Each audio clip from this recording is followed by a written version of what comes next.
Bonjour à tous, bienvenue dans ce nouvel épisode de Smartfire, dans ce nouvel épisode du podcast. Vous le savez probablement, mais nous sommes sur les îles Canaries aujourd'hui, puisque j'ai la chance et l'immense honneur de passer une semaine ici, aux côtés de la famille, devrais-je dire le clan Mikalev, pour une semaine d'entraînement un petit peu âpre. Et évidemment, on a une vidéo qui va sortir sur YouTube à ce propos, et je ne pouvais pas ne pas en profiter pour sortir un épisode du podcast auprès de ces deux gentlemen que je vais laisser se présenter, mais que sont Hugo et son papa. On commence par qui? Honneur plus jeune, honneur plus vieux? Allez, je me lance. Vas-y, balance. Je me lance. Voilà, moi c'est Hugo Mikalev, enchanté. Je suis boxeur. Je prépare les Jeux Olympiques depuis mon plus jeune âge. J'ai toujours eu ça en tête et on y vient petit à petit. J'ai 23 ans, j'ai 120 à peu près combats. Amateur? Ouais, Ok. amateur olympique, on appelle ça maintenant. D'accord. Et à peu près 95 victoires, quelque chose comme ça. Voilà, je crois qu'on a fait le tour au niveau de la boxe. Déjà, Ça, c'est moi. il y a beaucoup plus de trucs à en dire, Il y a- je pense, oui, d'après ce non. que j'ai entendu ces derniers jours à vos côtés, mais Ouais, ok. ouais. De loin, c'est ça. À vol d'oiseau. Ok, ok. Ouais. Moi, ce sera beaucoup moins long. Moi, je m'appelle Andrei Mikalev, je suis le papa de Hugo, j'ai 53 ans bientôt. J'ai été moi-même boxeur, amateur. J'ai pas eu la carrière de mon fils. Champion Pas de du France tout. quand même. Ouais, mais bon, voilà, c'était il y a très très longtemps. Hein. Ok. Et aujourd'hui, je suis l'un des directeurs des casinos de Monte Carlo. Et bien évidemment, en parallèle, je m'occupe énormément de Hugo, de son accompagnement, de sa carrière, et ainsi de suite. Et ça, depuis ses tout débuts. Vraiment, c'est tout début. Carrière florissante, mais qui ne fait que commencer sur le papier, parce qu'au vu du potentiel d'Hugo, il y a encore beaucoup à en faire. Il y a une énorme marge encore de progression et de réalisation de projets. Voilà, Hugo, au vu de sa carrière, on dit amateur, mais à ce niveau-là, c'est. Tu veux faire un petit point là-dessus pour les gens qui Ouais, ne connaissent pas la boxe, parce que c'est hyper intéressant la distinction. Tout simplement, on appelait ça la boxe amateur. Donc ce qu'il y avait avant le professionnalisme. D'accord. Et la boxe amateur amenée aux Jeux Olympiques, c'était le seul moyen de faire les Jeux Olympiques, c'était être en boxe amateur. On pouvait pas le faire en boxe professionnelle. Ça a changé depuis. Mais du coup, le terme amateur a été changé pour olympique maintenant, quoi qu'il arrive, quand on boxe aux championnats régionaux ou dans un tournoi international quelconque, on est en boxe olympique maintenant. C'est D'accord. juste le terme qui a changé. Ok. Voilà. Oui, parce que c'est beaucoup plus proche de la réalité et puis surtout, ça colle à la réalité. Pourquoi? Parce que les gens souvent se disent amateur, c'est rien. La boxe amateur, mais ils appuient des coups, ils Ouais, portent des ça fait un casques. peu assaut technique loisir. Voilà, c'est ça. Ouais. Donc c'est vrai que c'est beaucoup plus proche de la réalité. Puis tout simplement, amateur, ça fait amateur. Et Ouais. en fin de compte, on s'en rend compte qu'on n'est pas du tout amateur, même quand on est au niveau olympique. On est des professionnels qui boxons sous des règles amateurs finalement. Ouais, logique. On s'entraîne comme des professionnels, on a un rythme de vie de fou. J'ai vu. On mange ce qu'il faut, on dort quand il faut, on fait tout comme il faut. Donc on est clairement professionnel, c'est juste les règles du jeu qui changent. C'est la seule différence. Vous êtes payé en amateur pour les combats? Alors normalement non. Ok. Alors il y a des fois dans les galas de boxe, ça c'est quand on est au niveau national, je dirais, il y a des fois des galas de boxe qui se font. Des fois il y a des petites bourses par-ci par-là, mais c'est vraiment peut-être 50 euros ou 100 euros par-ci par-là. Et après, quand on arrive en équipe nationale, alors moi c'est vraiment différent parce que je suis monégasque, donc dans une équipe nationale vachement restreinte. Vachement restreinte, où je suis seul. Entouré T'es tout seul dans l'équipe nationale monégasque. Ouais, je suis le seul boxeur de Monaco. On va revenir là-dessus, monégasque. c'est hyper intéressant. Okay. Monégasque, ouais. Donc du coup, c'est vachement différent. Moi, je suis rémunéré. J'ai la chance d'être rémunéré par le comité olympique pour préparer. Okay. Voilà, pour la préparation des Jeux Olympiques et représenter Monaco au jour le jour, et voilà, toute l'année. Et après, je sais que en équipe de France, il y a certains boxeurs qui sont rémunérés, ceux qui ont les meilleurs résultats, je suppose. Mais je saurais pas, je pourrais pas trop dire parce que je suis pas au courant de tout ce qui s'y passe. Quoi. Ok. Mais je sais qu'on peut être rémunéré au niveau international. D'accord. Et ensuite, quand tu passes pro, évidemment, on connaît le star business de la boxe avec des cachets absolument incroyables. Quand je dis on connaît, c'est que j'avais une idée des cachets des plus grands boxeurs et en discutant au cours de la semaine, je me suis rendu compte que j'étais probablement un petit peu à côté de la plaque en termes de réalité par rapport aux sommes qui sont engagées. Il y a des trucs monstrueux. Mais quand on est un excellent boxeur comme c'est déjà ton cas et comme ça va probablement encore plus le devenir, on peut gagner très bien sa vie grâce à la boxe. Ah oui, oui, au niveau professionnel, dans une bonne promotion entre les mains de bonnes personnes et en faisant de bons combats contre de bons boxeurs, on va arriver à gagner beaucoup d'argent. C'est hyper intéressant ce que tu dis. Tu C'est- connais des très bons boxeurs avec un potentiel sportif qui, sur le papier, entre les cordes, sont excellents, mais qui, parce qu'ils sont mal managés, qu'ils sont peut-être mal entourés, qu'ils sont des mauvais managers, qui gèrent mal leur carrière, qui n'arrivent pas à exploiter pleinement leur potentiel. Mais Et il y en a des centaines de milliers. il y a beaucoup plus de mecs comme ça qui sont un peu passés à côté de leur potentiel que de mecs qui C'est- sont devenus des stars et qui ont explosé. ouais, c'est sûr que, je veux dire, les excellents boxeurs sont une élite, mais en même temps, ils sont une élite parce que ils ont été trouvés au bon moment, au bon endroit par quelqu'un. Et sans ça, ils ne seraient pas devenus une élite. Et il y a beaucoup de boxeurs, même dans la rue ou dans des clubs, dans des petits clubs, etc., qui ont sûrement le potentiel de devenir des grands, mais qui ne le deviendront sûrement jamais parce qu'ils n'ont pas eu la chance et aussi peut-être la motivation, parce qu'on peut avoir le talent sans avoir la motivation. Peut-être aussi leur en manquer le mental, ça existe aussi. Bon, c'est vraiment une série pas de coïncidences, mais de moments dans la vie qui font que on peut arriver à devenir quelqu'un, je pense, qu'on a un potentiel ou pas finalement. Ouais, je Ouais. vois. Ok, c'est vraiment une combinaison de facteurs innés et travaillés. Et pas que inné aussi, ouais, c'est ça, c'est vraiment beaucoup de coïncidences et pas que, ouais. Pour toi, la part du don, du talent et du travail dans la boxe, ça s'équilibre comment? Parce qu'on parlait de notamment certains de tes camarades d'entraînement qui sont pas fait pareil que toi, qui n'ont pas le même passé, qui n'ont pas grandi avec la boxe de la même façon. Et tu as des mecs qui sont plus talentueux et d'autres qui sont beaucoup plus travailleurs et beaucoup plus investis. Comment toi tu vois les choses? Bah, moi, j'estime que, enfin, ça c'est mon opinion Mais on est personnelle. là pour ça. Ouais, j'estime que le travail est primordial. En fait, parce que moi, tout simplement, je travaille extrêmement dur. Je pense que j'ai voyagé dans plein de pays du monde et dans plein d'équipes nationales dans le monde entier. Et j'ai toujours été le ou l'un des meilleurs, des plus durs à l'entraînement. Je me suis toujours dépassé dans n'importe quel type de programme et d'entraînement. J'ai toujours battu tout le monde à la course, au sprint, dans n'importe quoi, dans tout ce qu'il Ouais. fallait. Et donc, en fait, finalement, mon point de vue, c'est qu'il faut travailler. Ça, c'est primordial.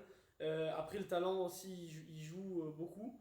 Mais une phrase qui revient souvent, c'est que sans le travail, le talent n'est rien. Et c'est pas faux, parce que finalement, un mec qui est vachement talentueux, mais qui fout rien On est et qui bien se d'accord. donne pas les moyens, je pense pas qu'il puisse arriver bien loin. On est bien d'accord. Ouais. Et ton père me disait que tu mettais toujours un point d'honneur à arriver avant les autres à l'entraînement, à être là plus tôt, à prendre 10 minutes de marche pour pouvoir être là, t'assurer que tu as toutes tes affaires, être hyper consciencieux, être là pour les gens avec ton entraîneur au rendez-vous quand il faut, etc. C'est vraiment ta mentalité d'être hyper professionnel avant l'heure, entre guillemets, et de faire le taf quoi qu'il arrive, day in, day out. Bah alors ça vient tout simplement du fait que déjà c'est ma passion, donc c'est quelque chose que j'adore faire. Donc forcément j'ai pas envie d'arriver en retard et rater la moindre minute de ce que j'aime faire, déjà. Et aussi ça vient principalement de l'éducation que mes parents m'ont donnée, mon père et ma mère, qui m'ont expliqué depuis tout petit que quand on commence quelque chose on finit, et quand on arrive à l'entraînement on y arrive un petit peu en avance, ou même quand on a un rendez-vous dans la vie de tous les jours on y arrive un petit peu en avance par respect. Et du coup, au fur et à mesure du temps, ça c'est ancré, je pense, en moi. Et moi, c'est devenu naturel maintenant. Pour moi, c'est vraiment ma personnalité, c'est plus quelque chose qu'on m'a donné. C'est Voilà. d'un point de vue extérieur, pour moi, c'est hyper intéressant à regarder parce que tu fais les choses avec tellement de potentiel et tellement de. Quand on te voit, on a l'impression de voir un talent à l'état brut et tu rends les choses faciles en fait. Tu vois, genre, je disais tout à l'heure à ton père au bord du ring, genre, je peux te regarder faire des raquettes et des pattes d'ours toute la journée, c'est incroyable. Tu sais, t'as l'impression d'être face à un truc qui est magique. Tu vois la dynamique, les mouvements, les esquives et tout. T'es spectateur d'un truc qui n'existe pas dans le monde extérieur. Et même moi qui suis familier des sports de combat, etc., on voit pas une telle qualité souvent, tu vois, à moins de côtoyer que des champions du monde. Mais c'est pas le cas du commun des mortels. Et malgré ça, parce que tu as l'air facile et tu rends ça facile parce que tu es extrêmement à l'aise et que tu es extrêmement bon, mais à côté de ça, on se rend compte que tu es un mec qui est hyper investi dans sa pratique, hyper travailleur et que en fait, ce talent qui a l'air d'être un talent à l'état brut, il vient d'une implication continuelle, constante et répétée depuis des années virtuellement. Mais quand on te voit, tu es jeune, tu es beau gosse, on se dit tiens, le mec débarque. alors qu'en fait, tu es sur les rings depuis 15 ans maintenant? Ouais. Quasiment. Ça fait Il a commencé là. 13 ans. Ouais, J'aimerais bien qu'on revienne un peu comment est-ce qu'il a commencé là-dessus, qu'on se penche là-dessus. Ouais, ça fait 13 ans quoi, ça fait 13-14 ans que j'ai commencé. Au début, je m'entraînais dans la chambre, enfin mon père me faisait faire un peu quelques pas d'ours dans la chambre, vraiment, D'accord. histoire de savoir me défendre. C'était D'accord. vraiment ça le. Tu te mettais assis non, comme ça et toi t'étais debout et tu ça. faisais pas de... Ça, on a des photos d'ailleurs. On a des photos. Comme ça. C'était un jeu, hein, c'est-à-dire que comme il était vraiment petit, je pense qu'il avait 6 ans. Ouais. Enfin, moi je partais du principe que même, alors même qu'il vivait à Monaco et qu'il n'y avait pas de danger potentiel, c'était un garçon et qu'il fallait qu'il Ouais, ait c'était bien de savoir voilà, se défendre, qu'il bien sûr. sache un tout petit peu. Mais le truc c'était ça, c'était un deal. En fait, il m'avait déjà imposé son deal, c'est-à-dire ok papa, je fais la leçon, mais à la fin tu me laisses te frapper. Donc j'avais compris que si je tenais à lui donner cette leçon, il fallait qu'à la fin je me mette en boule et voilà, il me filait. Et c'était rigolo parce qu'il était tout petit et il faisait des bonds tout autour de moi pour m'attraper. Et c'était mignon comme tout. C'était mignon comme tout. J'avais jamais entendu celle-là. Ouais. Et tu te souviens de ces premières leçons avec ton père, Ouais, du coup ouais, je m'en souviens. J'ai vraiment des flashs, Ouais. mais vraiment des images, des brides. Et je me souviens de quelques moments, ouais. Ok. Ouais, je me rappelle qu'au début, moi déjà je suis gaucher, j'écris gaucher, Ouais. en gaucher, voilà, tout en gaucher. Putain, t'es comme moi, mais tu boxes en droitier. Ouais, je boxe en droitier. Pourquoi, et en fait, du coup en fait, au début, je me suis mis donc enfin, Comme un gaucher. ouais, je me suis mis comme un gaucher en garde quand il m'a appris ce que c'était une garde, mais je me sentais pas à l'aise. Donc très vite, peut-être sur je sais pas, sur un truc bateau, il m'a dit bon bah ok, bah mets-toi en droitier, change. change du coup, et je me sentais un petit peu plus à l'aise. Et juste sur cette fraction de seconde là, ça a tout changé finalement parce que du coup on a continué comme ça. Et à partir de maintenant, je boxe en droitier, même si j'apprends à boxer en gaucher aussi. Mhm. Mais je boxe en droitier, ouais. C'est un peu contre-intuitif ça. Pourquoi est-ce que quand on est droitier, on boxe avec le côté gauche du corps en avant et le bras droit à l'arrière, et quand on est gaucher, on fait l'inverse pour avoir le bras le plus fort à l'arrière et qui charge le plus sur le bras arrière? T'as C'est pour répondu ça. à ta question, ouais. Ok, Mhm, d'accord. c'est Ok. ça. Et du coup, l'avantage que j'ai en tant que gaucher qui boxe en droitier, comme toi du coup, c'est qu'on a le bras avant qui est censé être le plus puissant des deux. D'accord. Et du coup, moi je sais que mon jab et mon crochet du bras avant, Ils sont hyper bons. ils sont super précis, puissants, rapides. C'est vraiment les trucs qui me viennent instinctivement. D'accord. Et mon bras arrière, j'ai dû beaucoup le travailler. C'est vrai que jusqu'à il y a encore un an ou deux, il n'était pas optimal. Il était bien, mais il n'était pas optimal. Là, il commence vraiment à être explosif et il commence vraiment à faire très mal. Donc là, maintenant c'est intéressant parce que j'ai les deux mains qui commencent à être. Hyper fort. Ouais, c'est ça. De ces premiers jeux sur le tapis du salon avec ton père à faire des pattes d'ours, tu te souviens de ça toi dans ta mémoire d'enfant comme un jeu, ou tu te disais déjà à 5-6 ans je kiffe ça tellement, je vais faire que ça? Alors là, non, mais tu sais quoi, je crois que c'était un moment que je passais avec mon père, je pense. D'accord. C'était vraiment Ok. un moyen de passer un moment un peu sympa avec toi, comme quand on jouait au foot dans le couloir, tu C'est vois, ça. par exemple. C'était autant, alors que le foot, pour le coup, c'est pas mon truc. Mais voilà, c'était juste un moyen de rigoler avec mon père. Ok. Voilà, comme j'avais d'autres moments avec ma mère, comme aller boire le thé par exemple avec ma mère, c'était mon D'accord. truc. À 4h, on allait boire le thé dans la cuisine. Je parle pas d'aller boire le thé à l'extérieur, mais Ok. aller boire le thé dans la cuisine, c'était le truc avec ma mère. Avec mon père, c'était plus ça, plus le sport. Et donc au final, je me suis. En plus, il était boxeur, donc forcément, j'avais ça en tête. Tu sais, quand t'es petit, enfin moi, j'étais vachement. Je me disais, ah, j'aimerais bien faire comme mon père. Enfin, je pense qu'il y a beaucoup de petits qui se disent ça. Et donc ça, plus ça, fait que finalement, j'ai accroché. Où est-ce que se fait le. Ce qui m'intéresse, c'est, tu vois, moi aussi j'ai joué au foot avec mon père et je suis pas devenu Cristiano Ronaldo, donc où est-ce que se fait le virage entre je faisais ça avec mon père pour me marrer et t'as cliqué là-dessus et t'as verrouillé et tu t'es dit. C'est un peu l'histoire que tu nous as racontée quand on a fait la walk party il y a 2 jours. J'aimerais bien que tu nous la racontes parce qu'elle est savoureuse. Je vais te la raconter. Oui, je vais te la raconter, mais du coup, je me suis rappelé aussi d'un truc qui a été déterminant. C'est Vas-y. qu'on a subi une épreuve, Hugo et moi et mon épouse, on a subi une agression dans la rue, extrêmement violente, mais vraiment extrêmement violente. C'est vrai. Où ça? Dans la rue, à Menton, à la frontière franco-italienne. D'accord.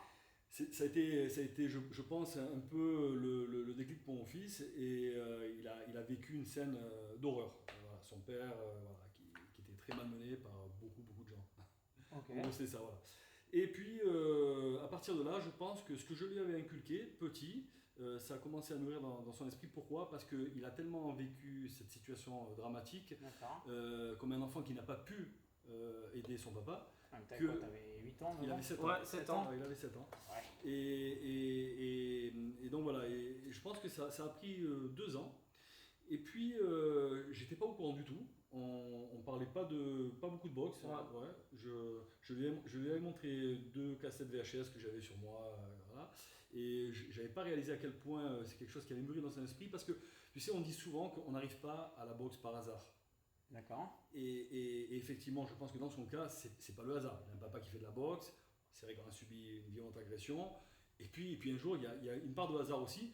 C'est qu'on a une résidence secondaire dans une station de ski au-dessus de Nice, là, d'Albergue, pour ne pas la nommer. Et puis, c'est l'été, on se balade dans la rue et Hugo me dit: papa, regarde sur les magasins de partout, des affiches qui annoncent donc la fête du sport à Valberg. J'adore cette histoire. Ah, mais c'est incroyable, c'est vraiment incroyable. J'ai commencé vraiment à croire au destin ce jour-là. Et j'ai dit: et il me dit: ben alors, s'il y a un ring, je veux y aller. Alors, il faut savoir quand même que Hugo, à ce moment-là, n'est pas du tout sportif. Il est passionné par les arts, le dessin en particulier.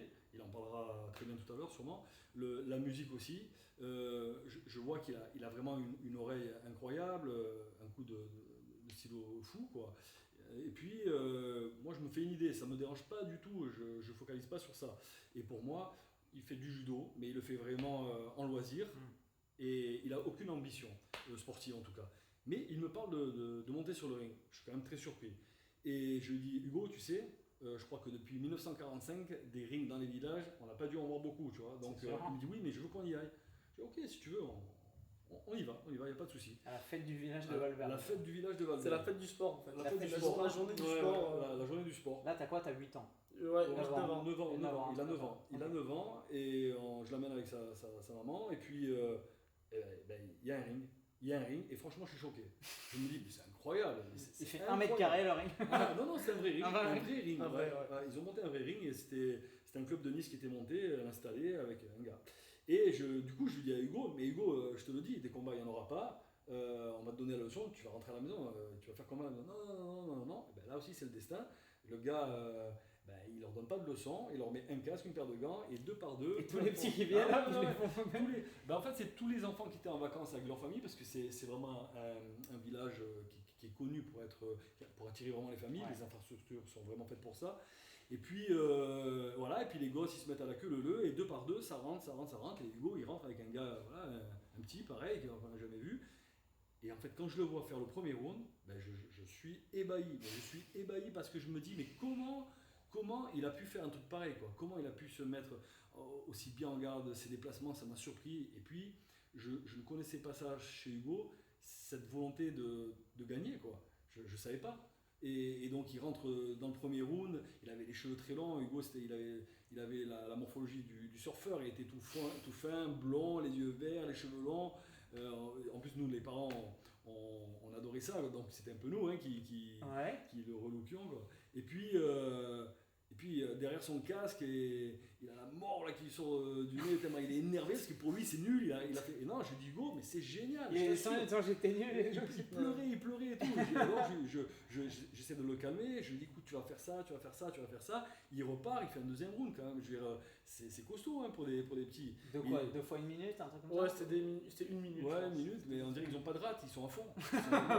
Bon, l'autre il est submergé parce que lui, par contre, il n'a pas un papa qui lui a donné des conseils. Et il fait un troisième, et entre chaque round il pleure, et entre chaque round je le rassure, je lui dis: mais non Hugo, je t'assure, crois-moi, c'est super. Il sort de là, il est hors de lui parce qu'il pense qu'il a mal fait les choses, et je lui dis tellement que c'est bien, et que honnêtement j'ai rarement vu ça pour quelqu'un qui n'a pas d'expérience, qui me dit: bon, ok, très bien, alors tu m'inscris à la rentrée? Et je dis: ah ouais Hugo, ouais, tout était dans les deals avec vous, en fait. Alors, il faut savoir quand même que parce que j'ai fait de la boxe, j'ai pas arrivé d'avoir un fils qui ferait un jour de la boxe. Pourquoi? Parce que tu sais à quel point c'est dur. Oui, parce que je sais que c'est dur, parce que je sais que c'est dangereux, parce que je suis passé par là, que j'ai souffert physiquement, moralement aussi, et que j'ai envie de préserver ma progéniture, c'est normal. Ouais. Et donc, j'ai rien fait pour le pousser, mis à part que je lui donnais des petites leçons. Et je me dis: bon, on est au mois de juillet, il va oublier, il est tout petit, à la rentrée. moi je bouge pas une oreille et non, mais à la rentrée il m'a dit papa, la boxe, on y On y va. va, on y va. Et ben voilà, on part au stade Louis II à Monaco. Ouais. Moi ça fait, je sais pas, ça va faire 20 ans que j'ai plus mis les pieds dans une salle de boxe, je connais plus personne. Et puis on rentre et l'entraîneur est en train de donner la leçon à un boxeur pro. Il vient vers nous et il nous dit c'est pour qui? Parce qu'il pense que c'est pour moi. Et je lui dis non, c'est pas pour moi, c'est pour mon fils. Et là il me dit ben, quel âge il a? Je dis ben, là il a 9 ans et demi, bientôt 10. Il me dit ah, désolé, on les prend à 12 ans. Mais moi je me dis mince quand même. Alors je dis bah écoutez, si je me permets un tout petit peu d'insister, ça vous dérange pas de le laisser s'entraîner juste aujourd'hui et puis après je vous le ramène dans le faire plaisir. Mais j'avais une idée derrière la tête parce que je me suis dit c'est pas possible quoi. S'il me refait ce qu'il m'a fait là c'est bigot. Et ben c'est ce qui se passe. Il y a Hugo, bon, tu vois les petits garçons là-bas qui sont devant la gare, tu sais ce que c'est le shadow Hugo? Oui je sais. Bon ben tu vas, tu fais un peu de shadow. Et en fait il part et il nous fait un shadow à la Oscar de la Hoya. C'est la première fois. Et moi j'ai la chair de poule quoi, je le regarde faire. Et là, toi dans ta tête t'es là putain pour que ça passe. Bah ouais, je me dis que ça passe. Donc finalement t'avais un petit peu envie qu'il réussisse dans oui, la boxe. Mais oui, parce que j'ai vu que ça lui plaisait, enfin qu'il avait tellement envie d'essayer. Ouais. Il voulait vraiment essayer. Il aurait été dur de repartir et qu'il n'ait pas essayé franchement. Et là je vois l'entraîneur qui est en train de donner la leçon, qui s'arrête, qui regarde, et je dis à ma femme, je lui donne des coups de coude, je dis regarde. Et il donne la leçon comme ça. Ouais, c'est ça, il donne la leçon comme ça. Et je dis à ma femme, regarde le mec il va il va craquer. Il va craquer. Il descend me voir et il me dit, bon allez, arrêtons de plaisanter. Dans quel club il boxe? Je dis non, mais arrêtez. Non, je vous jure qu'il n'a jamais boxé. Il me dit bon ok très bien. Il me dit si je vous fais signer une décharge, une dérogation, là vous me le laissez au club et on voit ce qu'on peut faire. J'ai dit oui, pas de souci. On est sorti, je me rappelle, il m'a sauté dans les bras, il était en pleurs et il avait réussi son premier examen quoi. C'est tellement mignon. Ça a commencé comme ça. C'est trop mignon. Ça a commencé comme ça. Voilà. Donc tu as un putain de talent pour la boxe certes, mais il y a 2 jours, je crois que tu m'as dit que quand il avait fait du judo, même s'il aimait pas trop ça et qu'il traînait un peu les pieds pour y aller, etc., malgré ça, le sensei, je sais même plus comment on dit, ton prof de judo, t'avait dit, il aime pas ça, il kiffe pas ça, c'est pas son truc, mais à chaque fois que je lui enseigne un truc, il arrive à le reproduire à la perfection. C'est ça. Je pense qu'il a un sens aigu de la reproduction. De l'observation. Du mimétisme même, je pense. Ah oui, de mimétisme. Franchement, parce que ça vient aussi de là le dessin, même si on n'en a pas encore parlé, mais j'adore l'art et le dessin. Et ça vient de là le fait que, parce que je pourrais juste aimer le dessin, mais ne pas savoir dessiner. Le fait est que j'ai tout de suite commencé à dessiner depuis que je suis tout petit. Et c'est vraiment le fait de regarder une image, j'arrive à reproduire, enfin j'arrive toujours d'ailleurs à reproduire, je suis pas un professionnel, mais à reproduire très très bien le dessin que je vois en face de moi. Et c'est vraiment du mimétisme et ça se retransmet aussi dans mes mouvements. C'est-à-dire que quand je regarde des vidéos de boxe d'un boxeur que j'adore, je sais que je me bourre le crâne avec ce boxeur. J'arrive à l'entraînement, j'ai l'impression d'être ce boxeur, tu vois. Parce que tu as internalisé, tu as réussi à conceptualiser ses déplacements, ses mouvements, ses esquives. J'arrive à bouger comme lui, je me mets vraiment dans sa peau et je fais les mêmes moves et je fais les mêmes coups. Et c'est vraiment du mimétisme et donc ça vient de là aussi. Enfin, au judo c'était déjà ça quoi. Il me montrait le mouvement et vraiment je l'observais en 1 seconde et demie, j'arrivais vraiment à refaire le même mouvement. Même si c'était peut-être pas assez, j'ai une bêtise, pas assez puissant, pas assez bien tourné, mais le mouvement était là. Voilà, tu as l'impression de comprendre la logique des choses en les regardant et aussi bien pour pouvoir les refaire quand ils avaient le mouvement que de pouvoir les dessiner quand il s'agit d'une perspective ou d'un animal ou de quelqu'un ou d'un portrait ou quoi que ce soit. Tu arrives à l'intégrer complètement et pouvoir le reproduire. Ah ouais, mais moi l'observation, elle a pris une partie intégrante dans mon apprentissage de tout. Parce que le dessin, la boxe, tous les trucs principaux que j'adore dans la vie finalement, voilà c'est ça. Et la boxe, j'ai eu la chance d'avoir des super entraîneurs, plusieurs. J'en ai eu un quand je suis arrivé, j'en ai eu un second qui m'a suivi tout au long de ma carrière, je dirais amateur de cadet, junior jusqu'à senior. Et là récemment je suis entraîneur, donc j'ai eu 3 super entraîneurs, mais je sais que j'ai pas forcément eu beaucoup de sparring parce que j'habitais à Monaco quand j'étais petit. Jusqu'à il y a 1 an. Et à Monaco, on n'a pas de boxeur, on n'a pas de sparring. J'avais pas une infrastructure optimale, donc j'avais vraiment pas grand chose. Pourtant, j'ai réussi à progresser malgré tout ça. Alors j'avais de bons entraîneurs, c'est pour ça que j'ai établi ça dès le début. J'avais de bons entraîneurs, mais je sais que Carlos, donc mon entraîneur de maintenant, me dit que je suis un autodidacte. Et je pense que c'est vrai parce que j'ai vraiment appris beaucoup en regardant les vidéos YouTube. C'est Pas autant, mais c'est génial ça. un quart au moins en regardant les vidéos YouTube. De ce Ouais, que je mais sais. la magie du truc, c'est qu'il y a des milliards de gens et de petits garçons qui regardent des vidéos de Oscar de la Hoya, de Mayweather, de Pacquiao, etc. Et qui se disent putain, ouais, je suis pareil, vas-y, et qui bouffent des chips dans leur canapé. Et toi, tu arrives à passer de la fiction à la réalité et à incarner l'ensemble de ces trucs que tu vois et à les reproduire quasiment à la perfection en fait. Ouais. J'aimerais qu'on revienne sur tes toutes premières années de boxe en fait. Cette espèce de mythologie de la création du mec que tu es maintenant. Ça se passe où? Ça se passe au stade Louis II, à Monaco, C'est ça. dans les coulisses presque, parce qu'il y a une salle de boxe, mais en définitive, il y a quasiment personne qui s'entraîne là-bas. Ouais. Alors, oui, non. En fait, ce qui se passe, c'est que Monaco est un tout petit État, hein, le plus petit État du monde avec le Vatican, Ouais. 2 km². Donc Ouais, on à se rend pas Monaco, compte que on c'est a, si ouais, petit, ouais, en ouais, fait. on a la culture du partage. C'est-à-dire que tout ce qu'on fait, il faut le partager, c'est normal. Mais oui, mais à un moment donné, ça a commencé à bugger parce que Hugo, il a pris du niveau alors même qu'il n'avait pas de sparring. Il avait un entraîneur très bon et un sac de frappe, un ring. De temps en temps, j'arrivais à faire venir un boxeur dans notre club. Après, moi, j'ai commencé à former une équipe de boxeurs sur place, Ouais. mais ils n'étaient pas tous du même poids, parce que c'était ça un peu le but, hein, d'en avoir chacun dans une catégorie. Et puis très vite, Hugo est sorti du lot. Donc, voilà, Comment après, il y avait un c'est gap. possible ça je suis désolé, je t'interromps, mais je comprends pas en fait. Comment tu es en train de me dire le mec est devenu super bon pilote en Formule 1 alors que bon, bah, on n'avait pas de voiture quoi. C'est exactement ça, c'est-à-dire qu'il Ouais. boxe, il fait de la leçon, il a des sacs, mais t'as pas l'habitude de prendre des coups, t'as pas l'habitude d'esquiver des coups vraiment, t'as Après- pas l'habitude d'encaisser. Après, quand j'étais tout petit, vraiment tout petit, je dirais quand j'ai commencé, donc à 9-10 ans, 11 ans, ces âges-là, ça joue pas trop parce que finalement, il y a toujours des petits aussi avec toi. Tu sais, dans l'école de D'accord. boxe, chez les petits, il y en a. Donc on était quand même peut-être une dizaine. D'accord. Et à ces âges-là, ça durait peut-être 2 ans où ça me suffisait parce que quand on est petit, D'accord. on a tous plus ou moins le même niveau, même si j'étais pas mal, je pense, à ce moment-là.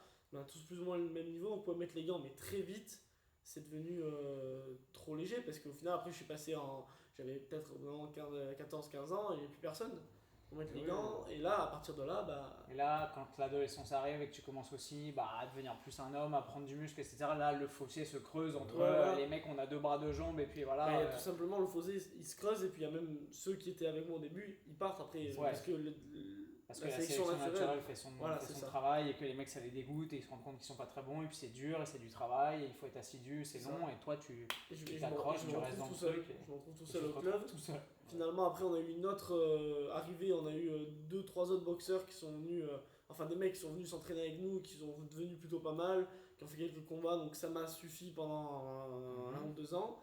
Mais c'était toujours pas ça. Après, finalement, ils ont tous arrêté. Donc j'étais toujours encore le dernier survivant. Et voilà. C'est Dernier Koh-Lanta, le des Mohicans. truc. Ouais, donc au final, j'ai jamais eu vraiment personne. Ça a été par période, quoi. J'ai pas vraiment répondu finalement à ta question, je suis en train de Mais réaliser. parce que je t'ai coupé, c'est de ma faute. Non, vas-y, je- vas-y. Et en fait, voilà, les conditions n'étaient absolument pas optimales très très vite.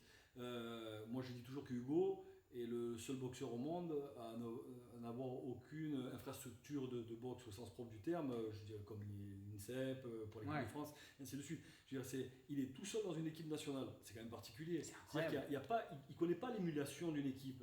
Ce qui est hyper important Mais parce c'est- que la c'est boxe hyper c'est un important. sport genre individuel, mais il y a une Ouais. vraie dimension collective en Tu vrai. montes sur le Ouais, ring, tu clairement. as tous tes potes qui t'acclament. On est Lui, il d'accord. monte sur le ring, il a toute la salle qui ou le connaît pas, ou alors voilà, il est contre son pays, parce que ça marche comme ça, c'est les équipes, voilà, pays contre pays. Et puis, il a pas la salle pour lui, parce qu'on partage la salle avec les cheerleaders, avec les services de police de Monaco qui ont besoin d'une salle pour Dans le s'entraîner stade aussi. Louis II. Oui, dans le stade Ouais. Louis II, avec le Krav Maga, le kickboxing, voilà. Donc en fait, ce qui se passe, c'est que 2 jours par semaine, même 3 jours par semaine, et j'enlève le week-end hein, bien sûr, il ne peut pas accéder à la salle. Donc qu'est-ce qu'on fait? Ben, pendant 4 ans, il s'entraîne devant la salle Devant la de porte boxe, de la salle. devant la porte Oh, wow. qui est fermée. Tu fais quoi? Et- Tu fais de la corde, tu fais du shadow, tu J'ai fais pas d'ours, du château. Il fait tout comme dans une salle. avec ton sauf- coach mais devant. Ouais, dans une zone, de passage où il y a tous les parents d'élèves qui Devant qui les viennent, shots, voilà, voilà. Sans, Dans les spa- shots. sans sparring, mais bon, ça me changeait Ouais. pas Ouais. d'habitude. Et sans sac de frappe. Voilà. Voilà. Et genre entre tes 12 et tes 14 ans à peu près Non, c'est- ouais, ça a ça été. dure Non, plus longtemps. mais même quand j'étais à l'université, c'était comme ça. Ouais, ouais, c'est Je vrai. Donc, sortais moi, de l'UM et je. Ouais. moi je Donc, dis 4 ans, mais j'ai oublié. Mais oui, plus, Ouais. hein, je pense. Ouais, plus. Et puis Ouais. donc les toilettes publiques deviennent son vestiaire, parce qu'il s'adapte.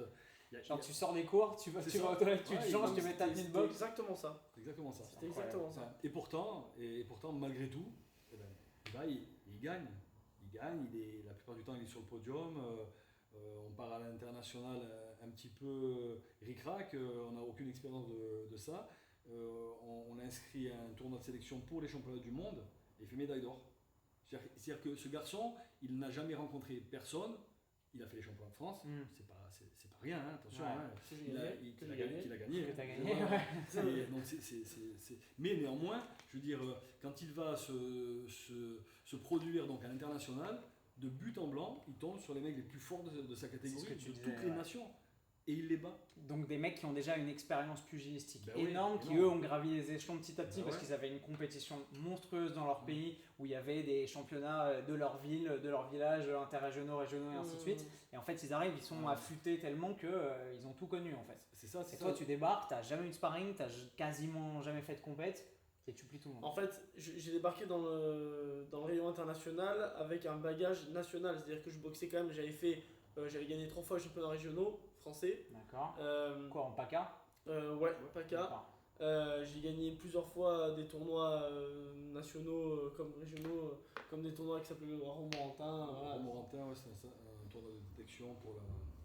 En gros, en France, objectivement, j'ai tout gagné. Tous les tournois que j'ai fait en France, je crois quasiment j'ai tous gagné. Le championnat de France, voilà. Et après, par contre, la différence est que quand tu arrives en équipe nationale, tu es encadré par un staff qui a l'habitude d'aller dans les tournois internationaux et qui a l'habitude d'aborder ça d'une certaine manière, d'expliquer aux boxeurs comment ça va se passer. Donc même le boxeur national qui est en équipe nationale française par exemple et qui va partir dans un tournoi international, il sait plus ou moins comment ça va se passer, il est rassuré par un staff. Moi je partais, j'en avais aucune idée. Vous partiez tous les deux avec ton coach à 3 et voilà. Et moi je débarquais, je découvrais. Je connaissais pas du tout l'organisation. Et je connaissais rien du tout, je savais pas du tout. Après, moi je dis ça, mais les mecs que je rencontrais, c'était pas forcément des types qui démarraient dans le circuit international. C'était peut-être des mecs qui avaient fait aussi les championnats du monde avant, j'en savais rien. Le fait est que j'ai fait mon premier tournoi international, le premier que j'ai fait, c'était en Espagne, c'était pour le Totana, je sais plus quoi. Et je l'ai gagné, j'ai fait médaille d'or en battant au premier tour le champion d'Europe de ma catégorie. Donc le mec avait sûrement plus de 100 combats, moi à ce moment-là je devais en avoir 50-60 combats, et que nationaux à l'époque. Et du coup là c'est là où j'ai compris que je pouvais le faire aussi à l'international. Et ça l'a fait au final. Donc t'es un outsider complet en complet. Vrai. T'arrives, t'as ni l'habitude, ni le staff pour, ni rien et... Je suis arrivé en outsider complet. Complet. Alors c'est vrai qu'Hugo il a un gros palmarès, un gros nombre de combats en plus, et puis plutôt positif comme palmarès. Et pourquoi ? Parce que d'abord en France, parce que c'est pas à Monaco que tu vas boxer. À Monaco, c'est beaucoup plus tard qu'on a commencé à organiser des galas de boxe. Mais voilà, sur les 120, je vais en avoir 10, 15 à Monaco. Ouais, je pense une quinzaine. Tout le reste, c'est en France et très vite à l'international. Ce qui fait que Hugo, aujourd'hui, il a énormément de combats. Si tu es cubain, 120 combats, c'est rien. Ouais, si t'es thaï, pareil. Voilà. Si t'es français... Si t'es français, t'es un Européen, c'est beaucoup quoi. Pourquoi ? Parce que je l'ai amené vraiment partout. Et à la rigueur, j'avais tellement pas d'expérience dans le domaine des tournois que des fois je l'ai engagé dans des choses que j'aurais pas dû l'engager. T'as regretté après coup ? Oui et non, je me suis pas rendu compte sur le coup, mais c'est plus tard quand un jour on m'a dit mais ne le fais pas trop boxer, tu peux l'user aussi. Là j'ai réalisé, parce que moi je pensais qu'il fallait le faire boxer le plus possible. Et bon. Du coup c'est un mal pour un bien, parce que finalement j'ai une grosse expérience amateur maintenant. D'ailleurs même dans le circuit international, il y a vraiment des pays comme Cuba, la Russie par exemple, où ils ont 300 combats à chaque... Parce que les mecs ils les essorent et que c'est la sélection naturelle où ça passe ou ça casse, et ceux qui ont au bout sont ceux qui... mais ils sont excellents, il n'y a rien à dire. Ouais. Et par contre le reste, moi je connais plein de boxeurs, que ce soit turcs, on a parlé avec tous les boxeurs avec qui j'ai rencontré, et je sais que je suis dans la moyenne des mecs, 120 combats, c'est ou dans la moyenne ou un peu au-dessus quoi. À mon âge, il y en a certains qui ont 80, qui ont 100. Voilà. Donc moi, finalement, je m'estime pas si mal que ça avec l'expérience que j'ai eue. Ouais. Ce dont on parlait tout à l'heure, ce qui est drôle, c'est que moi je connais pas mal de mecs dans le pied-point, dans le monde de la boxe, du kick ou de la boxe thaï, où les fédérations sont un peu plus ghetto, on ne sait pas qui, à quel titre, etc. Qui sont vice-champions du monde, champions d'Europe, etc. Dans des fédérations qui ne veulent pas vraiment rien dire. Et tu disais, il y a des mecs qui ont fait un combat sorti nulle part, qui sont vice-champions du monde, et voilà. En boxe anglaise, dans le circuit olympique, il y a une seule fédé, Ah oui. c'est l'AIBA. Voilà, c'est ça. Et toi, en ce moment, tu es classé 19e au classement mondial de l'AIBA. C'est ça. Aux dernières nouvelles, il y a peut-être un mois, j'étais encore classé 19e, ça doit être encore le cas, hein, 19e mondial, ouais. Okay. Ce qui veut dire qu'à ton niveau, en amateur, entre guillemets, en boxe olympique, il n'y a que 18 mecs qui sont potentiellement plus forts que toi pour l'instant dans le monde. Voilà, c'est ça, au niveau du classement. Ouais, c'est incroyable. C'est incroyable. Ouais. On en parlait tout à l'heure, mais la question me turlupine toujours, mais qu'est-ce que tu aimes vraiment dans la boxe? C'est-à-dire que qu'est-ce qui, au quotidien, parce que l'idée de la boxe, le fantasme de la grandeur, tu vois, de la gloire, peut-être de l'argent, de la réussite, de l'accomplissement de ton potentiel, etc. Ça, c'est des trucs qui sont parfaitement compréhensibles. Mais quand tu passes de l'autre côté du miroir et que tu arrives le lundi matin, parce que tu vois, on est jeudi et ça fait quasiment une semaine que je m'entraîne à tes côtés et je suis en miettes et les gens ne se rendent pas compte, même en regardant des films à la Rocky et des trucs, à quel point putain c'est dur, c'est vraiment dur. J'ai fait des trucs durs dans ma vie, mais c'est vraiment difficile, tu vois. Qu'est-ce qui fait que tu passes de cette espèce de côté strass et paillettes où tu as envie d'accomplir tout ça et d'aller au bout de toi-même et tout, à tous les jours, je vais m'entraîner 2 fois par jour, manger, dormir comme il faut, être là avant tout le monde, etc. Quel est l'élément qui fait que tu kiffes ça au point de t'accrocher malgré les obstacles, malgré la putain d'hygiène de vie et d'investissement de soi-même que ça demande? Moi, tu vois, comme ça, au premier abord, j'aurais envie de te dire que je n'ai aucune idée parce que le truc, c'est que je pense pas avoir démarré ma vie dans l'optique d'être un sportif de haut niveau. Je pense pas, parce que vraiment, comme tu disais, j'adorais dessiner, j'adorais écouter de la musique. Quand tu voulais aller courir et m'amener pour juste que j'ai une bonne hygiène de vie, ça me gonflait. J'ai jamais. C'est génial ça. Ouais, dans la cour de récré, mes potes jouaient au foot. Moi, j'avais un deux pieds gauche. Voilà, très, très mauvais dans le lancer de balle, dans n'importe quoi. Je me suis toujours dit, bon, bah moi, mon truc, ça sera certainement pas la dextérité, le sport en général. Voilà, j'ai jamais été très attiré par ça. Et au final, j'ai adoré. Mais en fait, j'ai adoré par un concours de circonstances qu'on a déjà expliqué. Et aussi parce que, en fait, je pourrais presque le rapprocher à l'art, parce que je considère vraiment la boxe comme un art. D'ailleurs, c'est considéré comme un art, hein, le noble art. C'est évident, mais j'adore le génie du mouvement. Je trouve ça super beau quand la boxe est bien faite. Je trouve ça magnifique. Par contre, quand elle est mal faite, je l'aime pas. D'ailleurs, je regarde presque pas de boxe à la télé parce que on va dire qu'il y a peu de combats qui me plaisent et qui me font triper, clairement. Mais par contre, quand la boxe est bien faite et quand les gestes sont beaux, pour moi, c'est une chorégraphie. Il y a des boxeurs que t'aimes pas et d'autres boxeurs que t'aimes et que t'admires beaucoup, justement. Je dirais plus que j'aime pas tous les boxeurs, il y en a certains que j'adore. D'accord, mais la majorité. C'est pas que j'aime pas personnellement, évidemment. Non, bien sûr, mais dans leur style, dans leur façon de s'exprimer sur le ring, ça t'attire pas du tout. C'est ça, moi je me considère pas comme un boxeur, parce que pour moi, l'image du boxeur que tout le monde a, qui est pas du tout la mienne, mais je sais que c'est l'image qu'ont les gens, c'est la brute, tu vois. Donc du coup, si un boxeur c'est une brute, je me considère pas du tout comme un boxeur. Moi j'adore le beau mouvement, le beau geste. J'aime aussi faire mal parce que c'est exactement sur quoi je travaille et ce que j'arrive super bien à faire. J'aime aussi faire mal, j'aime aussi détruire mon adversaire. Ça c'est normal parce que ça fait partie aussi de l'enjeu du sport. Mais dans les règles de l'art. Mais dans les règles de l'art. Avec l'art et la manière. Pour toi, triompher simplement parce que tu es plus fort ou que tu arrives à placer un coup pas mal, c'est pas intéressant. Toi, tu vas arriver à gagner en mettant ta stratégie en place, en bougeant comme tu as envie, en t'exprimant comme il faut. C'est exactement ça. Mettre KO mon adversaire, c'est génial. Mais c'est que l'accomplissement de toute cette logique-là. Mais si c'est dans un brouhaha sordide, je trouve ça moins intéressant que si c'est bien fait, que si c'est beau. Ça peut vraiment se rapprocher d'une chorégraphie de danse ou d'un voilà, quelque chose de beau. Moi, je trouve ça vraiment ça c'est son génial. Côté perfectionniste. Quand tu disais parfois il gagne et il sort par KO et il descend le ring, il est là ouais mais j'aurais pu faire ci, faire ça, ça me saoule.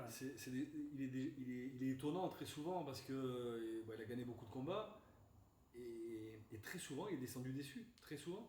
Je comprenais pas. Et il me dit non, mais non, c'est pas possible, j'aurais jamais dû faire ça. Pourquoi ? Parce que tu t'en veux de ne pas être arrivé à faire certains trucs ou... Parce que je considère que je m'entraîne tellement dur et je m'entraîne tellement dur réellement que quand j'arrive sur le ring et qu'il y a le moindre truc qui va pas, parce que ça arrive toujours, parce que tout ne fonctionne pas comme on le veut, et ça me frustre parce que je me dis, vu tout ce que j'ai donné à l'entraînement, ça devrait pas arriver comme ça.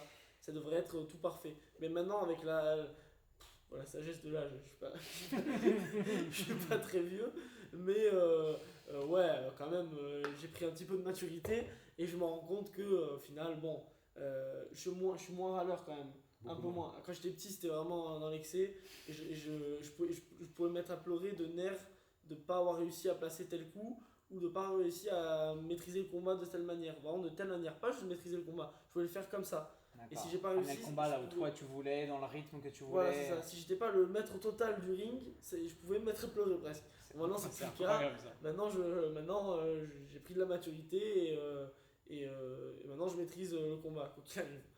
C'est incroyable. C'est Mike Tyson qui disait tout le monde a un plan avant de prendre un coup sur la gueule, c'est ça? C'est ça. Tu le sens ça un peu? Ou parfois où t'as jamais été en situation de difficulté au point de te Si. dire oh, je sais plus ce qui se passe, je suis en mode survie. Genre, Si, comme tous les boxeurs de la planète, je pense qu'il y a eu forcément des fois où ça s'est pas passé comme on voulait. Et moi, c'est vrai que j'ai toujours un plan, enfin, encore plus maintenant avec mon nouvel entraîneur où vraiment on met en place des stratégies béton qui fonctionnent tout le temps d'ailleurs. Mais j'ai toujours plus ou moins un plan, mais c'est vrai que ça m'est déjà arrivé de monter sur le ring avec un plan en tête et finalement de me rendre compte que le mec boxe pas du tout comme je l'avais imaginé ou comme je l'avais vu dans la vidéo même. Ça, il a changé complètement de style de boxe, ça arrive tout le temps. Ou alors le mec est ultra puissant, ça m'est déjà arrivé une fois vraiment d'être ébahi par la puissance du type et de me dire ouais je peux pas boxer comme je peux pas faire ça finalement. Ok, faut que je change de stratégie très sinon je vais me faire détruire. Ouais. Bah c'est ça, donc en fait il y a eu vraiment des fois où c'était pas aussi simple que ça quoi. Ouais. Même beaucoup, hein, c'est pas... Et tu bosses là-dessus, tu bosses sur cette maturité dans le ring, sur le fait d'être flexible, d'être capable de t'adapter en cas de coup dur, de changer de stratégie, d'avoir plusieurs cordes à ton arc. Ah mais carrément, moi je suis vraiment de l'école du changement de stratégie perpétuel, c'est-à-dire que même avec mon coach Carlos, j'arrive dans le combat avec une stratégie, au premier round où il me dit c'est bon, très bien, on continue comme ça, soit il me dit ok on change, je fais ça, ça et ça, et je l'écoute, et même moi j'ai le droit de rajouter des stratégies que je me fais aussi moi de mon côté, de les tenter, non je suis tout le temps en train de me renouveler dans le combat. C'est un truc qui m'a beaucoup frappé les 4 jours que j'ai passé à vos côtés déjà, c'est que j'ai l'impression que contrairement à l'idée que je me faisais de la boxe, où comme tu disais c'était un peu genre c'est un truc de brut, vas-y, casse-lui la gueule et tout, il y a énormément de compassion entre ton entraîneur et toi, où il comprend vraiment la position dans laquelle tu es, il se met à ta place, il anticipe sur tes réactions, tes émotions, etc. Et surtout, c'est pas un truc en mode survie, sélection naturelle, vas-y, faut être dur, si t'es pas dur, tu dégages, etc. Mais il va vraiment chercher à optimiser ton fonctionnement, à rentrer dans ta tête, à comprendre comment tu fonctionnes, à pouvoir te mettre en valeur sur tes points forts et essayer de travailler sur tes points faibles, etc. C'est un vrai jeu d'échecs, la boxe, tu le vois comme ça? Ah ouais, mais carrément. Après, là, ce que tu disais, l'empathie qu'a mon entraîneur envers ses boxeurs, etc., ça dépend de... Tous les entraîneurs sont pas comme ça. Voilà, tous les entraîneurs sont pas comme ça. Et moi, j'ai la chance d'être tombé avec un entraîneur génial, avec qui je m'entends extrêmement bien. Et vraiment, on a une relation vraiment fusionnelle dans la boxe, tu vois. Où vraiment, s'il me dit quelque chose, je sais très bien pourquoi il le dit. Et je sais très bien qu'il a raison et que je dois le faire de cette manière. Et je branche jamais quand il me dit le moindre truc, alors que je suis plutôt du style à, quand on me dit quelque chose, de me dire ouais non mais attends, je pense que j'ai raison, mais vas-y on va voir. Là je me pose même pas la question. Je sens vraiment un truc qui fonctionne vraiment bien avec lui. D'accord. Et voilà, et ça fonctionne parfaitement bien. Ouais. Il est comment avant le combat? Un combat sur lequel il y a une échéance, il y a un enjeu, il y a...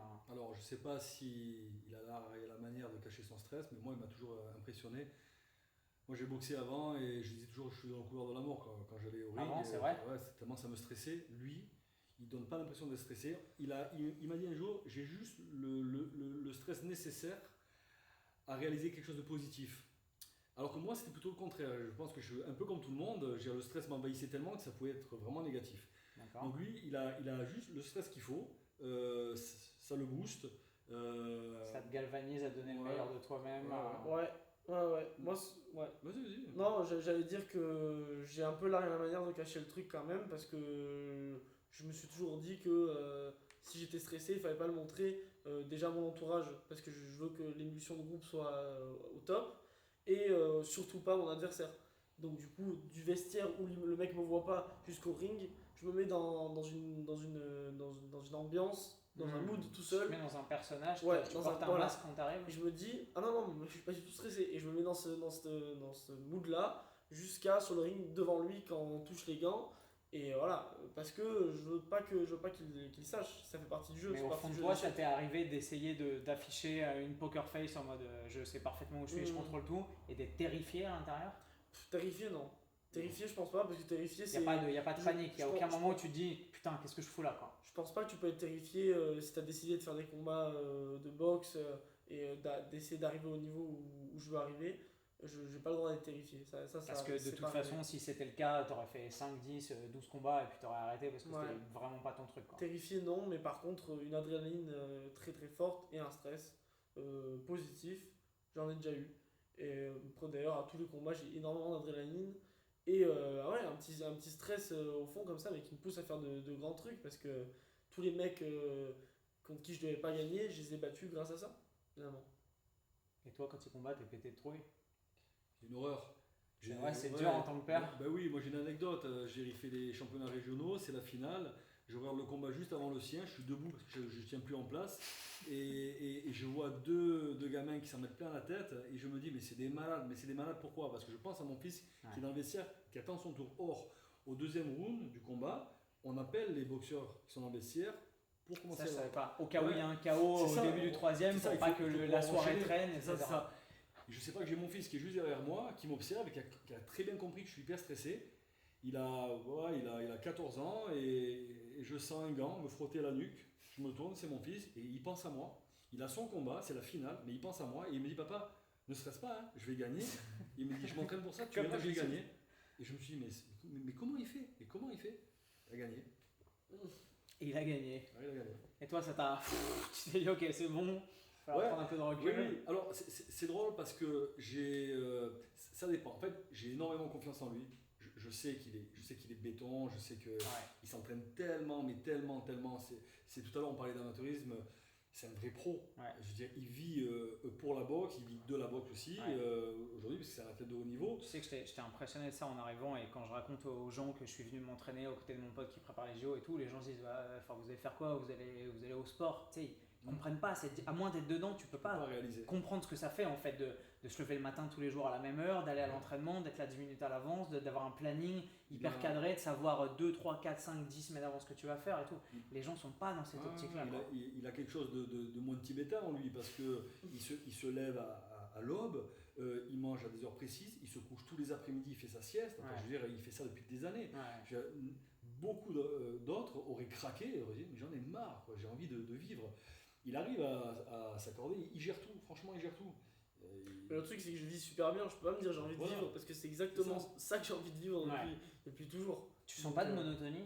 Zéro? Bah écoute, pour l'instant non, et tant mieux. Franchement, je me sens. C'est exactement tout ce que j'ai voulu faire depuis que je suis tout petit. Quand j'étais tout petit, je me visualisais en train de faire ce que je suis en train de faire maintenant et ce que je vais faire dans quelques années. À partir du moment où dans ta tête, tu as franchi le virage, ok, j'ai envie de faire de la boxe et vice de ça quoi. Ouais, c'est ça. Ce qui est drôle, c'est que tu vois, je suis allé m'entraîner en Thaïlande il y a une dizaine d'années dans les camps et ça avait été une expérience culturellement super, mais en termes sportifs et en termes d'expérience pugilistique, putain, mentalement, tu t'uses extrêmement rapidement parce que j'ai l'impression qu'on faisait quasiment tous les jours pareil, tu vois. On se levait à 6h du mat, on allait courir 1 heure, on revenait, on faisait 5 rounds de shadow, on faisait 300 coups de pied dans un sac, après on faisait un peu de PAM, un peu de sparring, un peu de travail dirigé, mais c'était tous les jours exactement la même chose, virtuellement, tu vois. Et t'en fais 2 semaines, tu dis ok, je m'améliore, c'est bon, mon cardio il progresse, ma technique aussi, mais en fait, tous les jours tu te couches et tu recommences exactement la même rengaine. Au bout d'un moment, tu as envie de péter les plombs, tu vois. Alors que là, je suis là que depuis 4 jours, mais pas une seule fois, à un seul entraînement, on a fait les mêmes trucs, alors que on bosse quand même sur les mêmes compétences et on essaye quand même de développer un package global qui fait que tu vas être un super bon boxeur qui maîtrise et son cardio et sa puissance et sa force et sa technique, etc. Mais je sens pour l'instant, en tout cas, à ma microscopique échelle par rapport à la carrière que tu as eue, je sens pas vraiment de monotonie. Ça, c'est Carlos Formento qui Ça, gère c'est ça ton d'une main coach. de maître. D'accord. Moi aussi, depuis que je suis arrivé, j'ai pas fait un seul entraînement pareil presque, à part les sparring, mais tout ce qu'on fait, c'est toujours différent. Il fait vraiment en sorte que toutes les semaines soient différentes et Ouais. qu'il n'y ait pas cette monotonie. Il me l'a jamais dit, mais je suis certain qu'il prend en compte. Qu'il y fait attention. Ouais, et- je suis ouais. certain qu'il fait attention. Sans tomber pour autant dans l'écueil, des mecs qui s'entraînent comme des bolos sans muscu, en mode ah bah, je choque le muscle, j'essaie de faire des entraînements différents, etc. et qui ne progressent jamais. Toi, tu sens vraiment que c'est les mêmes bases à chaque fois et que c'est ou du travail d'endurance, ou du travail de puissance, ou de la force, ou de la technique, ou des déplacements, ou du jeu de jambes, etc.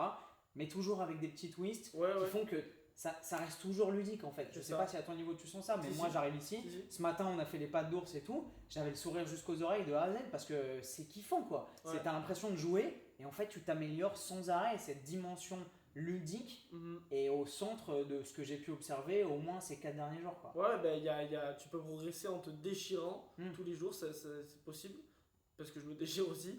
Mais tu peux aussi progresser parfois avec des programmes de récupération, des entraînements pas forcément très durs physiquement, mais plus difficiles en termes de réflexes ou de réaction, qui vont pas forcément nécessiter que tu aies un gros cardio, Mm. mais plutôt que tu sois vif. Et ça, c'est des trucs plus ludiques. Ouais, donc en fait, on peut progresser de plein de manières différentes. Et c'est un peu la nouvelle école de la boxe, qu'avant, on était vraiment dans le. Enfin, de ce que j'ai vu dans le dur, le dur, le dur, le dur.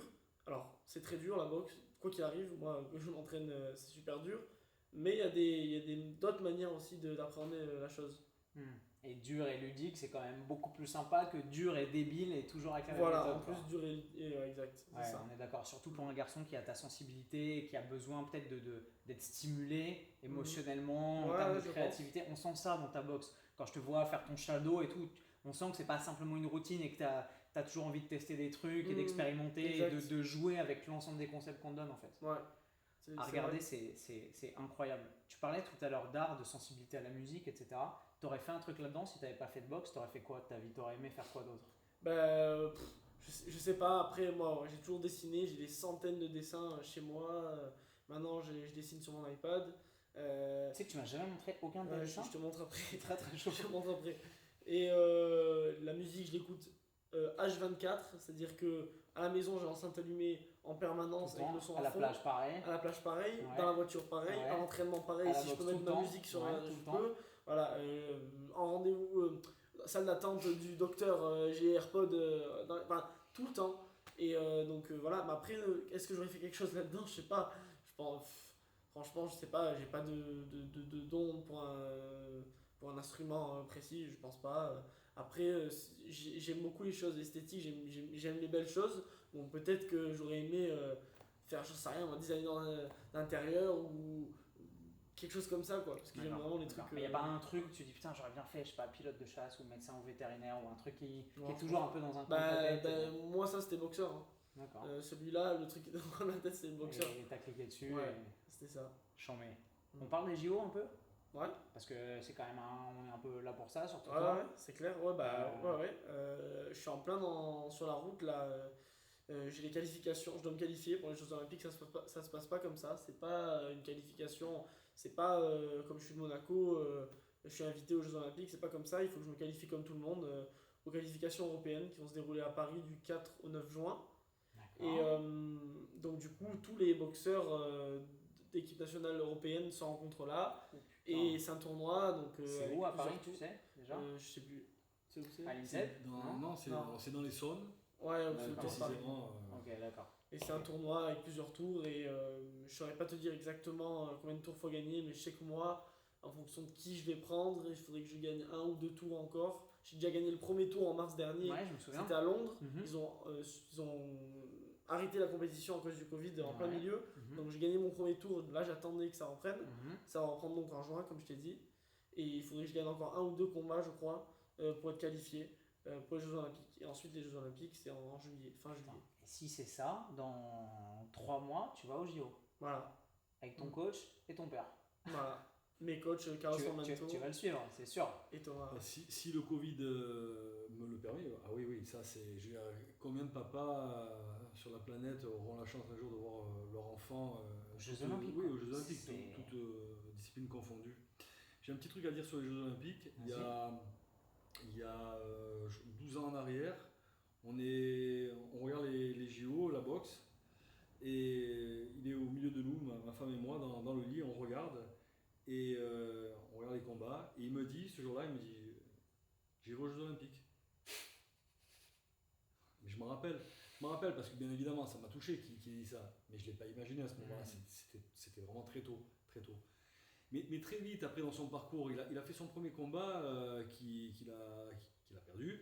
T'as perdu ton premier combat? Ouais, Ça, c'est combat. intéressant, ça. Ouais, là aussi, dans des conditions un peu spéciales, je dirais, voilà. Mais bon. Oui, c'était un petit peu étonnant, mais bon, c'est comme ça. C'est Dans la boxe, c'est ça aussi arrive. la boxe. Voilà, Ouais. c'est un peu surprenant. C'est ça. Mais bon, voilà. Et moi, je suis son père et il est tout petit et je lui explique que c'est des choses qui arrivent.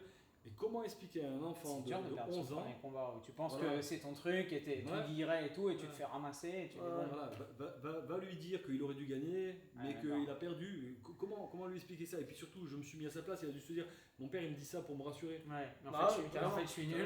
Mais moi, j'ai même envie de dire un truc d'ailleurs pour les gamins qui veulent commencer à la boxe presque. J'ai pas perdu que mon premier combat. Moi, j'ai eu une longue série plus ou moins normale de défaites, on va dire. Mais ça a duré peut-être sur 4 combats, je crois, ou Ouais, c'est 5 ça. combats. C'est 4 combats. 4 les combats, 4 voilà. premiers. 4 premiers, j'en ai pas gagné un seul. Donc ça, c'est assez important à dire parce que moi, je sais que si j'aurais été petit et que j'aurais vu une vidéo d'un mec qui est à mon niveau, même si je suis pas encore au plus haut niveau, mais ça m'aurait intéressé d'entendre ça. Tu peux quand même perdre tes 4 premiers combats ou tes 15 premiers et finir, entre guillemets, finir comme ça. C'est là où on voit toute sa détermination. Et puis, il y a tellement de gamins qui auraient abandonné parce qu'ils auraient été dégoûtés. C'est dur la boxe. Et puis voilà. Et puis, donc, le combat dont je parlais là, à l'instant, donc on repart, on prend la voiture, on est loin de chez nous. Et il est derrière et il pleure.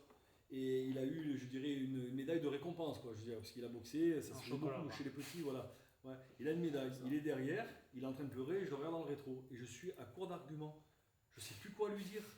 Je sais vraiment plus quoi lui dire, parce que je vois que, quoi que je lui dise, ça va pas. Ça suffira pas. Non, ça va pas, il veut pas l'admettre, voilà.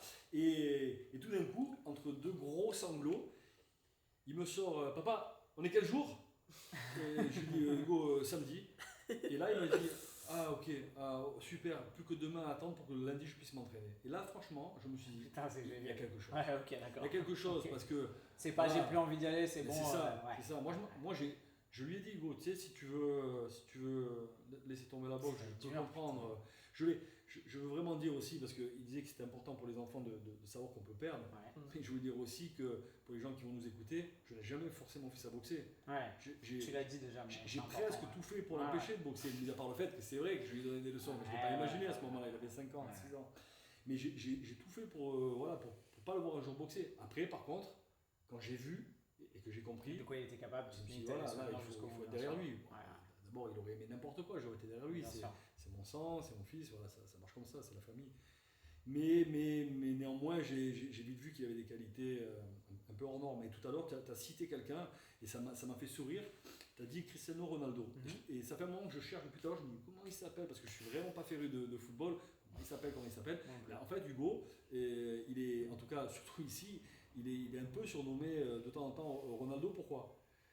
Parce qu'il a cette similitude avec cet athlète de s'entraîner tout le temps plus que les autres. Tout à l'heure, il a dit. Ouais. Mais c'est vrai. Et c'est d'autant plus. Mais j'ai vu déjà depuis là. Et c'est d'autant plus étonnant qu'à part cette année où il a un staff, il a d'autres boxeurs autour de lui, il a toujours été tout seul. Donc il aurait pu se reposer. Je veux dire, non. Ouais. Je veux dire, tu lui dis, tu fais le sac, il te le fait à fond. Tu lui dis, tu fais le shadow, il te le fait à fond. Il va courir à fond, il fait tout à fond. Ouais, il enchaîne tout à fond. Ouais. Pourquoi? Parce qu'il va être le premier, il va être le plus rapide, il va être le plus performant. Et c'est vrai que je ne l'ai jamais vu perdre, je ne sais pas si c'est le mot. Tu sais, il y a de l'orgueil même dans un footing avec d'autres boxeurs.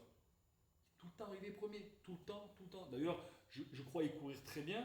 Jusqu'au jour où j'ai voulu moi aussi. Mon fils. Oui, moi aussi. Il y a une petite vidéo sur YouTube à ce propos d'ailleurs, mais moi aussi. C'est quoi? J'ai eu l'impression d'être un lévrier de course avec le cul du lapin qui courait derrière moi. Et il avait 15 ans, c'est pas aujourd'hui, c'était déjà très dur. Très dur. J'ai une anecdote là-dessus. On est au stade Louis II. Hugo, moi je passe beaucoup de temps à la salle, je suis président du club. Après, c'est venu au fur et à mesure. Ouais. Néanmoins, je sors du travail, je pars à la salle, j'enchaîne, mais quand j'arrive, l'entraînement a déjà commencé. Et je ne sais pas que mon fils s'entraîne depuis plusieurs mois sur la piste du stade Louis II, la piste d'athlétisme, là où on voit les matchs de football de l'ASM. Et un jour, je vois un gars que je ne connais pas qui, en hurlant, se présente en étant l'entraîneur de la section athlétisme de l'ASM, et qui me dit qu'il ne veut plus voir les boxeurs parce qu'ils ont envahi le terrain, parce que Hugo c'était le premier, je l'ai su après. Hein. En fait, ils ont tous suivi, enfin les boxeurs loisirs. Hein. On est tous allés faire des footings là-haut. Tout le monde allait faire des footings. Donc voilà, il a très mal vécu. Et il me parle du couloir numéro 1, mais moi je ne sais pas ce que c'est. Donc je dis, écoutez, je monte, expliquez-moi. Et il m'explique, ok, très bien. Je dis, bon, très bien, mais plus personne ne met les pieds ici, j'ai compris. Il me dit non, sauf un. Et j'y pense un peu. J'y pense un tout petit peu. Je dis, ah ouais, sauf un.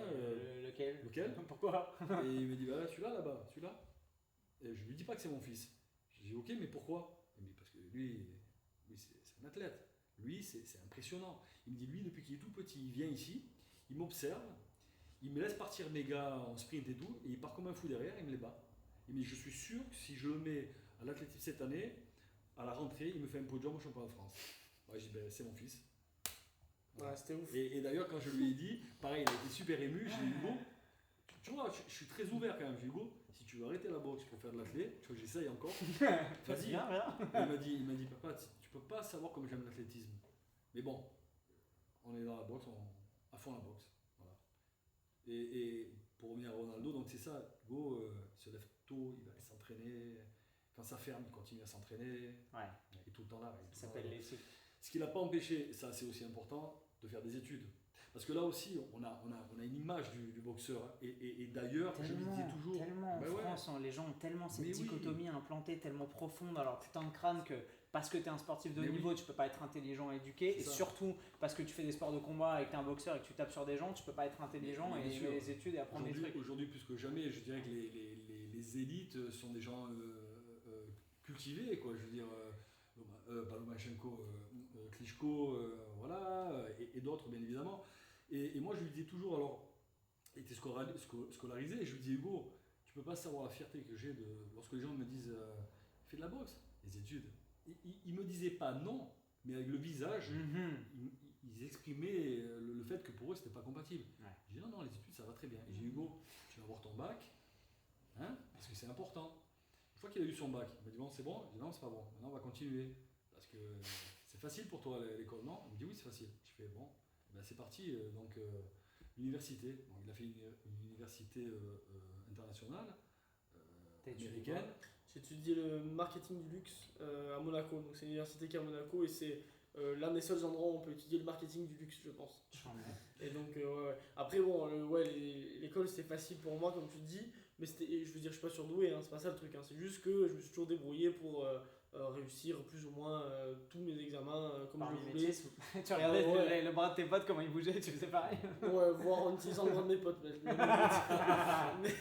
Mais ouais, je me suis toujours débrouillé pour réussir plus ou moins comme je voulais, en passant un petit peu plus que la moyenne, toujours.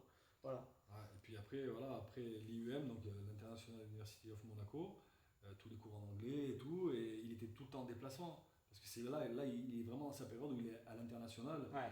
Il se tape toutes les compétitions. Moi, je l'inscris partout, quoi. Et voilà, il est dans les aéroports, il révise comme il peut. Il est dans ses hôtels, il révise comme il peut.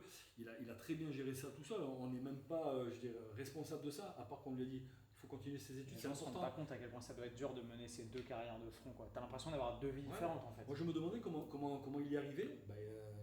Il a fait ses 3 années, bachelor. Et puis lorsqu'il a son bachelor, il me dit en fait, j'ai oublié de te dire, j'étais inscrit à une université en ligne et j'ai décroché un diplôme. Et comment tu as oublié de me le dire? En fait, parce que pour toi, c'est rien ça. Et il me dit oui, non, mais voilà, j'ai un autre diplôme. Et, voilà. Ouais, c'est ça. C'est génial. C'est ouf. C'est quoi aujourd'hui ton plus grand rêve?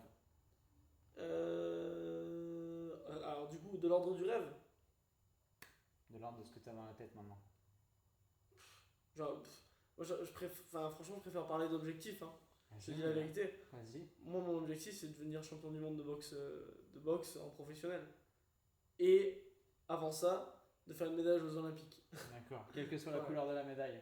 Et de revenir avec une médaille des JO. Je veux faire la médaille d'or, ça c'est normal. Mais voilà, moi, on va dire que ce que je me suis toujours fixé, c'est la médaille au jeu, être champion du monde en professionnel. Voilà. Incroyable. Bon, comme quoi, croire en ses rêves.